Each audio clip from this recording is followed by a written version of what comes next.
I have got some fresh, underrated, and totally not often mentioned new tips for you today. I have found lately that I'm really unable to start a new habit and make it stick. I can do something maybe for a few days, if I'm lucky, a couple of weeks, and then I just can't keep up with it. But I have found what I can do is habit stacking. So my first tip for you, if you want to have an organized home and not spend all of your time cleaning, is to anchor cleaning to something that you already are doing. Do you make breakfast every morning? Okay. Well, while you're making breakfast, it's the perfect time to clean your kitchen, maybe do your dishes. Are you taking your kids to school in the morning and you're at the front door waiting for them to get ready? Perfect time to tidy up your entryway, maybe shake out your rugs. What are the things that you're already doing that then you can stack a little bit of a cleaning activity onto? I have found that when I do this, I am totally able to get a lot of stuff done. It actually does stick as a habit, and I end up cleaning and doing all of these things without really even realizing it. One stack habit I've gotten really good at doing is when I check the mail, so I'll be walking into the house and I'll grab my stack of mail. I will make it a habit at that point to go through it and put anything into the recycling bin that is junk mail. Tip number 2, and if you're not already doing this, it's going to make your house look awesome, and you just need to set a rule for yourself. And I have this rule. And before I tell you what it is, when I started doing this rule in my house, it made all of the difference. You're going to make a rule not to put anything except for furniture on the floor. If you've got some big plants, that's fine. But otherwise, only furniture on the floor. I cannot tell you what an impact this has had. If you've got piles of things on the floor, whether it be books, papers, clothing, I just came to realize that having these things on the floor was actually what was causing my house to look messy and cluttered. So I made a big effort to get everything off the floor. Now my family makes a big effort to undo that, but we're working together and we're not going to do it anymore, and we're going to get everything up off the floor. I don't even like to have shoes on the floor, so I have a place for the shoes. If you've got boxes on the floor, try to go through those boxes, take the things out, or put the boxes somewhere else. Anytime you see something on the floor, it really is visual clutter to your eye, and it's going to make your space feel disorganized and just not as clean, even though it is clean. Okay, for this next tip, you're going to love this one, and it is to give every area in your home its own function. And when I tell you that I did this in my kitchen and it really, really made a huge difference in my kitchen, what I did is I have a corner where I make coffee, and now that is the designated coffee area.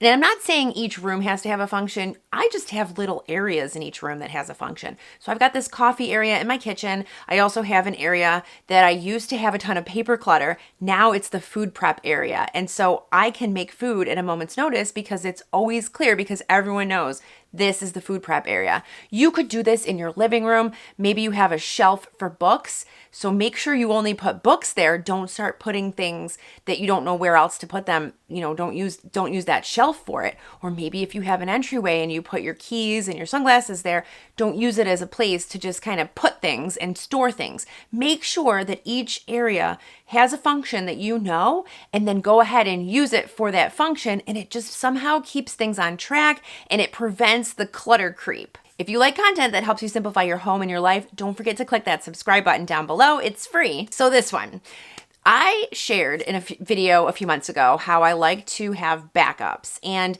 I do feel very luxurious when I have backups, right? When I'm using a mascara and I run out, I'm very happy to have one ready to go. But I did go overboard, and I, at this point, have far too many backups.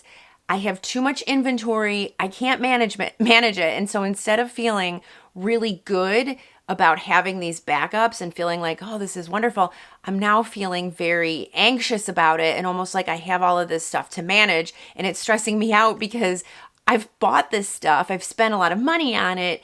I don't want it to go bad. I want to make sure that I use it. The tip here, and this is kind of weird, I'm going to call this a reverse restock. And so what you're going to do, and I'm going to be doing this as well, I am not going to be buying any more backups. I have what I have. And what I'm going to do is I'm going to track all of the things that I use and have in my phone so that I know. So for example, I've got mascara, and I'm going to put that I have 3 mascaras as backups.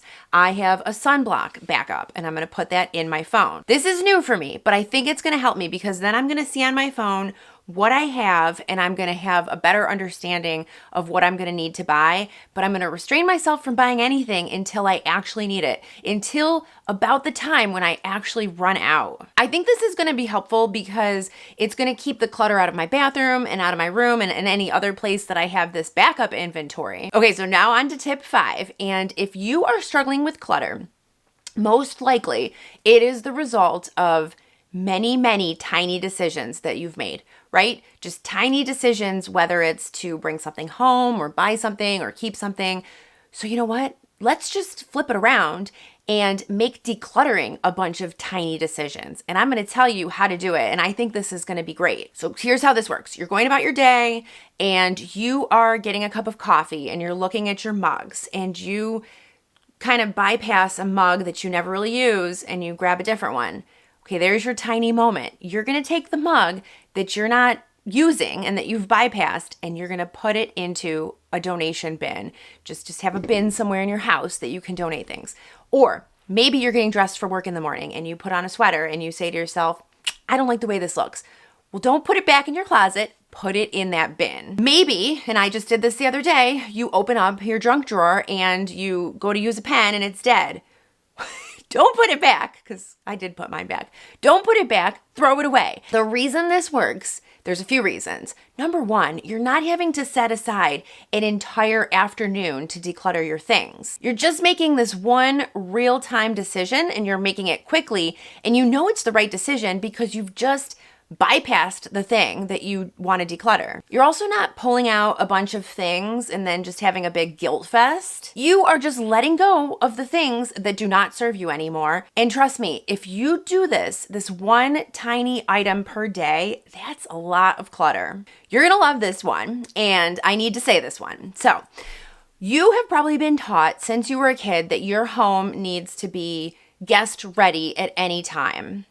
I don't know who made this up. It is not true. And I actually don't even have that many guests, but this is what we've been taught and this is what we think. And I'll give you an example of how I was doing this, but my tip here is do not focus on cleaning the rooms and the areas that you just don't use. Truly, I am telling you, if a room does not get used, don't worry about it. By worrying about it and cleaning it, it's just draining you for no reason. It's truly not adding any of value to your life. For example, I have a basement and it's a bedroom actually down there, and it's a guest bedroom and it has a full bathroom, and that's where our guests stay. Well, when we first moved into this house, for the first few years, don't ask me why, I would go down there like clockwork every 2 weeks. I would dust, vacuum, I would clean the entire bathroom down there. Nobody was down there. Nobody was using it. I was just wasting my time. So now, guess what? I only clean down there when someone is coming to stay with us. So if you have a guest room, let it get dusty. Don't worry about it. Don't vacuum it. Until the guests come, don't stress yourself. Maybe you have an extra bathroom that no one uses. Just check it monthly and deal with it at that point. We have something similar. I have a powder room in my downstairs and it's cold right now. And so in the wintertime, that bathroom is really, really cold. So no one actually uses it. So guess what? I haven't cleaned that bathroom in like a month and it's fine. And listen, this is not lazy. This is strategic.